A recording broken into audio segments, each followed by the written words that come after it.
Bloomberg Audio Studios. Podcasts, radio, news. Welcome to our Bloomberg Television and radio audiences around the world for an interview with Netflix co-CEO Ted Sarandos. And Ted, good morning to you. The less than straightforward question that everyone has, of course, is what happens next. But I wanted to put it to you like this. Does Netflix have the balance sheet, the sort of financing flexibility and the will, really, to amend, improve, boost its bid for Warner Brothers Discovery's studios and streaming business if needed? Let me tell you, we feel very good about the position we're in right now. So this process opened up. Warner Brothers Discovery determined that it was in their strategic best interest to sell these assets. We entered into a negotiation. It was a very clear bidding process that they laid out for us, which we followed and won that bid. I think in the alternative, B-Sky has gone, missed every deadline. They've been taking 9 runs at this bid, and they just don't accept this outcome. So what we've done here is we've given Warner Brothers Discovery a 7-day window to get some clarity about what Paramount is offering for this company. I believe that it's important to have that clarity. I think it's important that the Warner Brothers Discovery shareholders deserve to have that certainty and clarity about this deal. Now, your stock is down more than 30% since you announced this deal. So you feel good about it. Your shareholders, it's a little less clear. I know that I've heard you say that is because of uncertainty, but it went down basically as soon as you went into this. So I'm just wondering, is there a point at which it goes down so much that you and your fellow board members have to reconsider if this is the right path? Look, remember, we've run this company from the beginning for the long term. But we think this deal will have a positive impact on the business for the long term. Remember, what we're doing in buying these assets is we've been creating original programming on Netflix for about a decade. They've been making original films and series for about 100 years. They have incredible IP, and we just happen to have a consumer model that can better maximize the returns on that IP. So I think it's a great long-term outcome. I think there has been some headwind in the stock. There's been some headwind in the sector, and there's been some headwind because of the AI trade, which I think is ironic because I think AI will be an amazing creator tool to actually make the entertainment business bigger and better than ever. So I do think those things have got to play out. When I said they don't like uncertainty, there's concern about bidding wars and all those things, and we have always been an incredibly disciplined buyer, and we will continue to be one here. Ted, on those headwinds you mentioned, there are a portion of the Netflix investor base and the Warner Brothers Discovery investor base that kind of see this as defensive by you and look at growth, right? Engagement growth in the second half of last year, such as it was. What would you say to those people that this is response to that growth rate that you've experienced more recently, as opposed to something proactive and strategic? I think that they're incorrect. They're reading it wrong. I'd say that if you look at the year we just came out of in 2025, we grew revenue 16%. We grew operating income by 30%. And our engagement did go up, went up a couple of billion hours. And I feel like, there's engagement, which is an important, view hours is one component of engagement. And it's certainly one component of the value of engagement. We're very confident. You saw that in our 26 guide. That we're going to continue to operate this business well, and that this model is very much works, and that this Warner Brothers acquisition is an accelerant to that model, and it also future-proofs that model, for decades to come.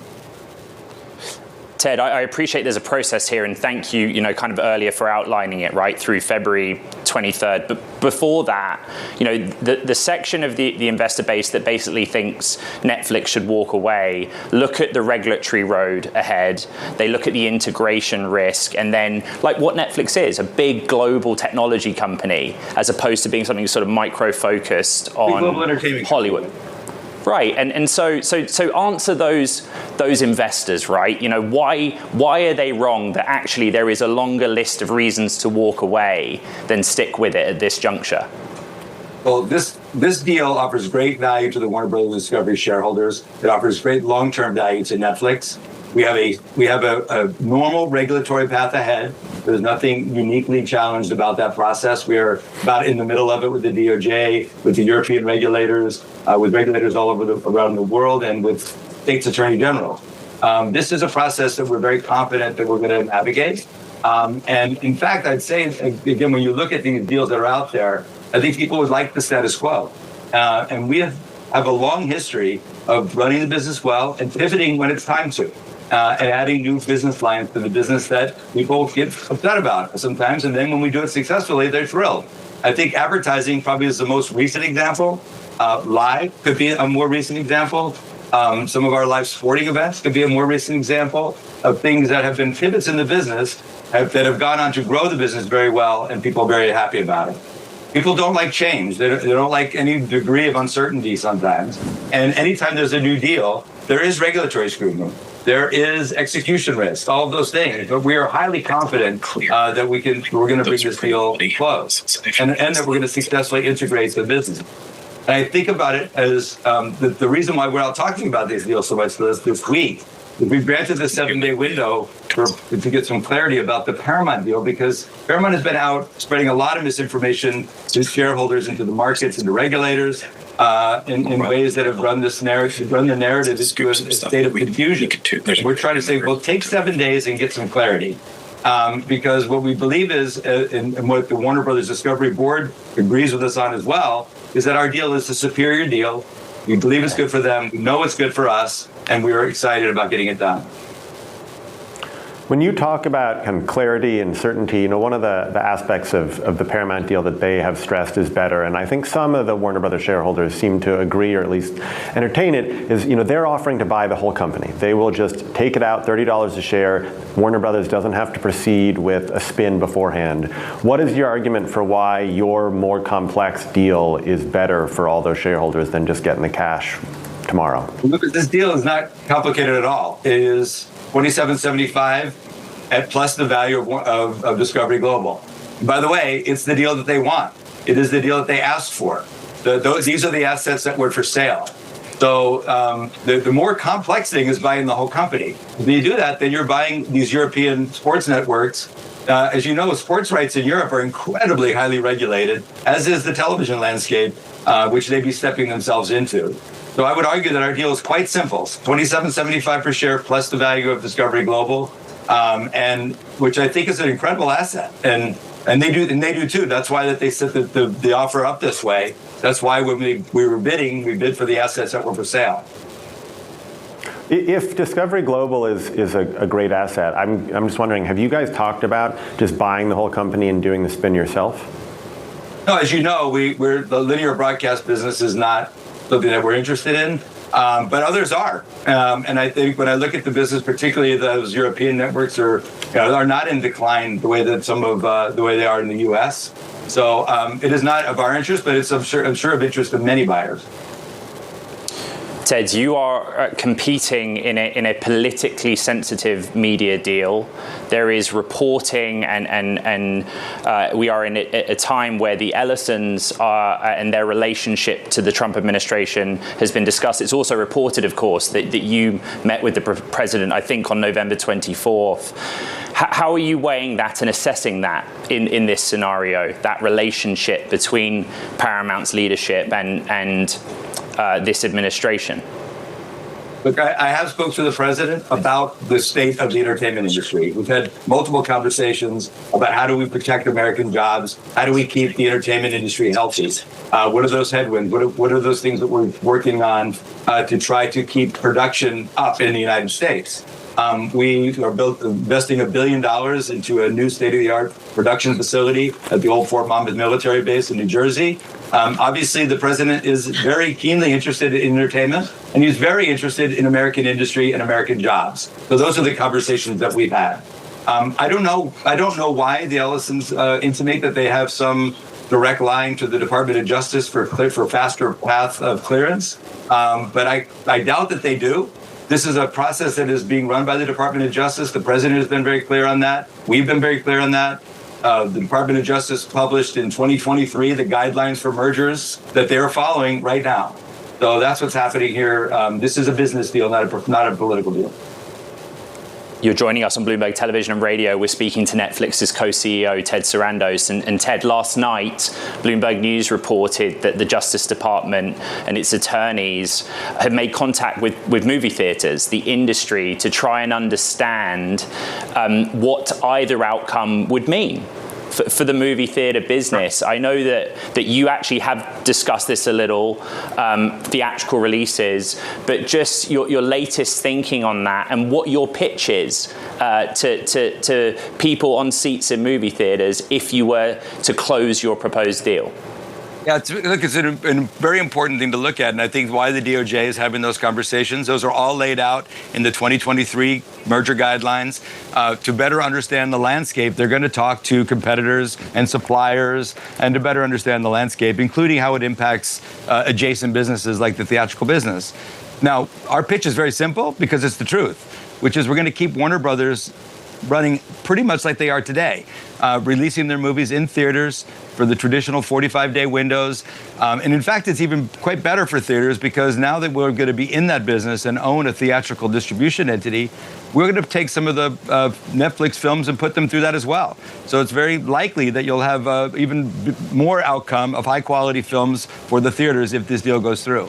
Now, remember, Paramount has got this kind of fantasy proposal of somehow they're going to go from the half a dozen or so movies they distributed last year to 30 movies a year, which is about 10 movies more than the healthy studios are making now. I don't think that's likely, but what I know is very likely is that we're going to continue to operate that business largely as it is today, starting in the theaters, running through traditional windows, hitting HBO Max to the pay TV output deal, the output deals around the world. That's going to continue, and it's going to be good for the theaters because they're going to have more. And by the way, I've been talking to them more about creative things that we do together, like we did the Stranger Things finale, which had thousands and thousands of sold-out shows all over the country, or the K-pop Demon Hunter sing-along, which energized the theaters on an otherwise very slow week. So we're excited about working together with the theaters to make that business healthy again as well. And I think that what they really need is more good movies, and we're going to provide them for them. Now, we both know that, as many times as you've made this commitment on the theaters, it seems that there's a certain contingent of the population that just struggles to believe it. And I'm wondering, my sense is, and I've heard that both theaters and some of the trade unions in Hollywood have asked for sort of formal commitments on some things like level of production, theatrical releases. Are you willing to kind of put those commitments in writing? And if not, why not?